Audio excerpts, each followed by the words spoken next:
আল্লাহ সুবহানাহু ওয়া তাআলার ভালোবাসা যে কোনো মুমিনের সবচেয়ে বড় কামনা, সবচেয়ে বড় চাওয়া, সবচেয়ে বড় স্বপ্ন হওয়া উচিত।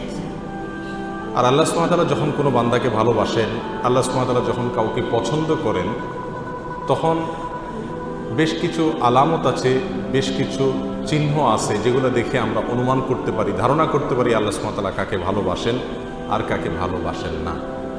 আল্লাহ সুবহানাহু ওয়া তাআলার ভালোবাসার যে সকল আলামতের কথা নবী আলাইহিস সালামের হাদিসে এসছে, তার মধ্য থেকে আমরা 4টি আলামতের কথা আজকে উল্লেখ করব ইনশাআল্লাহ বিইذنিল্লাহ। তার প্রথম আলামতটি প্রায় বেশিরভাগ হাদিসের কিতাবে বর্ণিত হয়েছে, যে রাসূল করিম সাল্লাল্লাহু আলাইহি ওয়াসাল্লাম ইরশাদ করেছেন, আল্লাহ সুবহানাহু ওয়া তাআলা যখন কোনো বান্দাকে ভালোবাসেন তখন তিনি জিবরিলকে নির্দেশ করে বলেন যে অমুকের তার আমলের কারণে, তার চিন্তাধারার কারণে, তার চলাফেরার বিশুদ্ধ উপায় এবং পদ্ধতির কারণে আমি তাকে ভালোবাসি। আল্লাহ সুবহানাহু ওয়া তাআলা ভালোবাসাকে তখন জানিয়ে দেন, তখন তিনি জিবরিলকে নির্দেশ করেন তুমিও তাকে ভালোবাসো।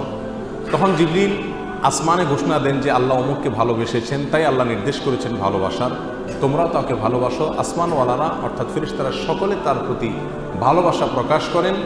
তখন আল্লাহ সুবহানাহু ওয়া তাআলা স্বয়ংক্রিয়ভাবে পৃথিবীতে যারা বসবাস করে তাদের অন্তরে ওই ব্যক্তির প্রতি ভালোবাসা সৃষ্টি করে দেন। বর্ণনাকারী বলেন, আর যদি কাউকে আল্লাহ সুবহানাহু ওয়া তাআলা ঘৃণা করেন, অপছন্দ করেন, একইভাবে অর্থাৎ জিবরিলকে ডেকে বলেন আল্লাহ সুবহানাহু ওয়া তাআলা আমি অমুককে তার কর্মের কারণে তাকে আমি অপছন্দ করি, তুমি অপছন্দ করো। আসমানওয়ালারা অপছন্দ করে, তারপরে জমিনওয়ালা বা পৃথিবীবাসীও তাকে অপছন্দ করতে থাকে। এ হাদিস থেকে বোঝা গেল আল্লাহ সুবহানাহু ওয়া তাআলা যখন কাউকে ভালোবাসেন তার একটা আলামত হলো যে পৃথিবীতে বেশিরভাগ মানুষ বা সচরাচর তাকে যারা চিনে জানে তাদের সকলের ভালোবাসা তার প্রতি আল্লাহ সুবহানাহু ওয়া তাআলা সৃষ্টি করে দেন। এখন আপনারা কেউ বলতে পারেন, তাহলে আমরা অনেক তথাকথিত তারকা, তথাকথিত জনপ্রিয় শিল্পী, বিভিন্ন সেক্টরের আমরা দেখি তারা খুব জনপ্রিয়, তাদেরকে মানুষ অনেক বেশি ভালোবাসে, তাদের অনেক ফ্যান ভক্ত পাওয়া যায়, তাহলে তার মানে কি এদেরকে আল্লাহ সুবহানাহু ওয়া তাআলা অনেক ভালোবেসেছেন, তাই জিবরিল ভালোবেসেছেন, তাই পৃথিবীতে সবাই তাদেরকে পছন্দ করে, তাদের ফ্যান ফলোয়ার আছে? ব্যাপারটি কি তাই? ব্যাপারটি তা না। আসলে এখানে জমিনওয়ালাদের ভালোবাসা বলতে মুমিনদের, ইমানদারদের, নেককারদের ভালোবাসা বোঝানো হয়েছে। যারা সৎকর্মশীল, যারা ভালো কাজ করতে চায়, যারা আদর্শবান, যারা মুত্তাকি, যারা পরহেজগার, এদের ভালোবাসা সচরাচর আল্লাহ সুবহানাহু ওয়া তাআলা এরকম ব্যক্তিকে দান করেন যে ব্যক্তি নিজে আল্লাহ সুবহানাহু ওয়া তাআলার কাছে প্রিয় হয়েছেন তার কর্মের মাধ্যমে। তখন ওই ব্যক্তিকে আল্লাহ সুবহানাহু ওয়া তাআলা অদৃশ্য এবং অবর্ণনীয় এক ভালোবাসা মানুষের অর্থাৎ মুমিনদের, মুত্তাকিদের অন্তরে আল্লাহ সুবহানাহু ওয়া তাআলা দান করে থাকেন। তাহলে ভালো মানুষেরা যাকে ভালোবাসবে, নেককাররা যাকে ভালোবাসবে, মুত্তাকিরা যাকে ভালোবাসবে, বুঝতে হবে এই লোকটাকে আল্লাহও ভালোবাসেন। এটা হলো আল্লাহর ভালোবাসার একটা আলামত, একটা নিশানা। আর এই জন্য আমাদেরকে জনপ্রিয়তা মানুষের কাছে চেয়ে বেড়ানোর প্রয়োজন নাই। এই হাদিস বলছে কেউ যদি চায় যে সকল ভালো মানুষেরা তাকে ভালোবাসুক, তাহলে সে ভালো পথে চলুক। সে ভালো পথে চললে আল্লাহ সুবহানাহু ওয়া তাআলাই তার প্রতি মানুষের ভালোবাসা সৃষ্টি করে দিবে, তার প্রতি অটোমেটিক মানুষের ভালোবাসা সৃষ্টি আল্লাহ সুবহানাহু ওয়া তাআলা করে দিবেন। অতএব আল্লাহ সুবহানাহু ওয়া তাআলা আমাদের সকলকে মানুষের এরকম ভালোবাসা দান করুন যে ভালোবাসাটি আসলে আল্লাহর ভালোবাসাকে প্রমাণ করে। নাম্বার 2, আল্লাহ সুবহানাহু ওয়া তাআলা যখন কোনো মানুষকে ভালোবাসেন, কাউকে পছন্দ করেন, সেটা আমরা কিভাবে বুঝবো? তার দ্বিতীয় আলামত হলো আল্লাহ যাকে ভালোবাসেন তাকে বিপদ আপদ দেন, তাকে মুসিবত দেন, তাকে কষ্ট দেন। এটা হলো একটা আলামত যে আল্লাহ সুবহানাহু ওয়া তাআলা ওই লোকটাকে ভালোবাসেন। এ বিষয়ে সুনানে তিরমিজির এক হাদিসে আসছে, রাসূল আকরাম সাল্লাল্লাহু আলাইহি ওয়াসাল্লাম ইরশাদ করেছেন, ওয়া ইন্নাল্লাহা ইযা আহাব্বা কওমান ইবতালাহুম।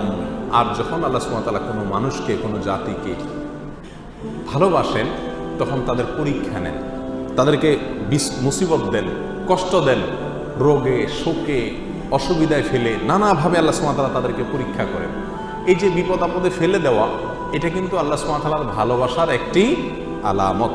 ফামান রাদিয়া ফালাহুর রিদা ওয়া মান সাখাতা ফালাহুস সাখত।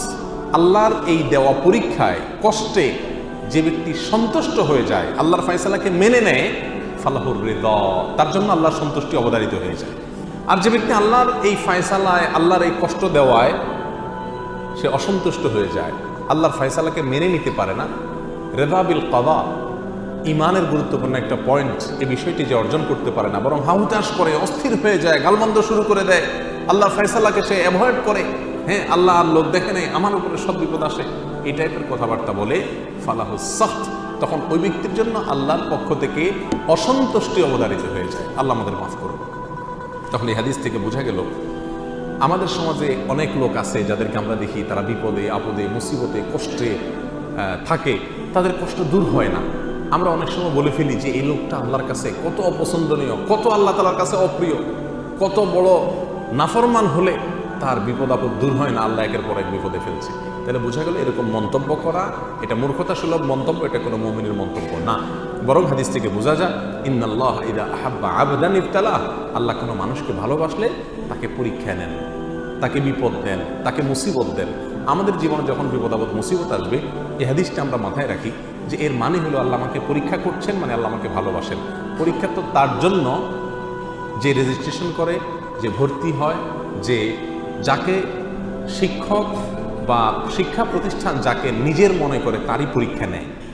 যাকে নিজের মনে করে না তার পরীক্ষার কোনো ব্যবস্থা থাকে না। আল্লাহ সুবহানাহু ওয়া তাআলা যার পরীক্ষা নিচ্ছেন, যাকে বিপদে ফেলছেন, এর মানে হলো আল্লাহ সুবহানাহু ওয়া তাআলা তাকে নিজের মনে করেন। আল্লাহ তাআলা তাকে তার বান্দা হিসাবে টেস্ট করেন, যাচাই করেন। আল্লাহ আমার জন্য আপনি যে ফয়সালা করেছেন সেটা আমি নিজের জন্য যেটা ফয়সালা করছি তার চাইতে বেটার হবে, এতে কোনো সন্দেহ নাই। কারণ আমার ভালো আমি যতটুকু বুঝি আপনি তার চাইতে অনেক ভালো বুঝেন।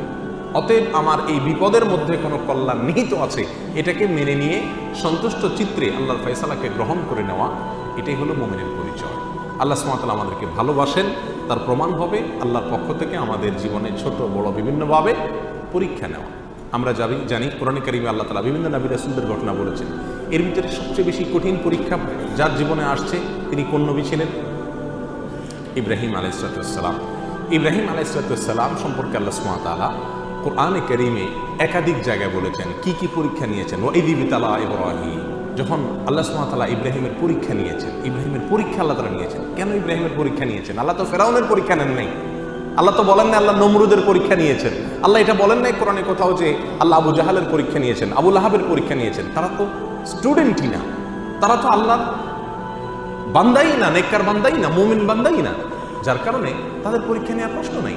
যার জীবনে বিপদ আছে, ইমানদার যদি হয়ে থাকে তাহলে বুঝতে হবে সে আল্লাহর কাছে কোনো না কোনো কারণে প্রিয় হয়েছেন, আল্লাহ তাকে পরীক্ষা করছেন। বিধায় অস্থির এবং ব্যাকুল হওয়া যাবে না। আল্লাহ তাআলা আমাদের তৌফিক দান করুন।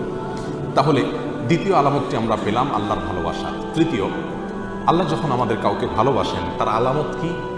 এটা বড় জটিল আলামত, বড় কঠিন আলামত। তার আলামত হলো আল্লাহ সুবহানাহু ওয়া তাআলা তাকে দুনিয়া থেকে দূরে সরায় রাখেন, দুনিয়ার সাথে মিশে হাবুডুবু খেয়ে একাকার হয়ে যাওয়া থেকে আল্লাহ তাআলা হেফাজত করেন। আমাদের অনেকে আমরা দুনিয়া চাই, পদ পদবি, অর্থ কড়ি, প্রভাব প্রতিপত্তি, কে না চাই? আমরা সবাই চাই এগুলা। কিন্তু আল্লাহ সুবহানাহু ওয়া তাআলা কিছু মানুষকে ভালোবেসে এগুলো থেকে দূরে সরায় রাখেন। সে চাইলেও ব্যাটে বলে হয় না। আল্লাহ সুবহানাহু ওয়া তাআলা তাকে দুনিয়া থেকে পরিকল্পিতভাবে বাই প্ল্যান ইচ্ছাপূর্বক আল্লাহ সুবহানাহু ওয়া তাআলা সরায় রাখেন। কেন? তার জন্য ওই জায়গায় গেলে ক্ষতি হবে। সে দুনিয়ার সাথে যদি মিশে যায় তাহলে সে ধ্বংস হয়ে যাবে। আল্লাহ সুবহানাহু ওয়া তাআলা তাকে বাঁচিয়ে রাখেন।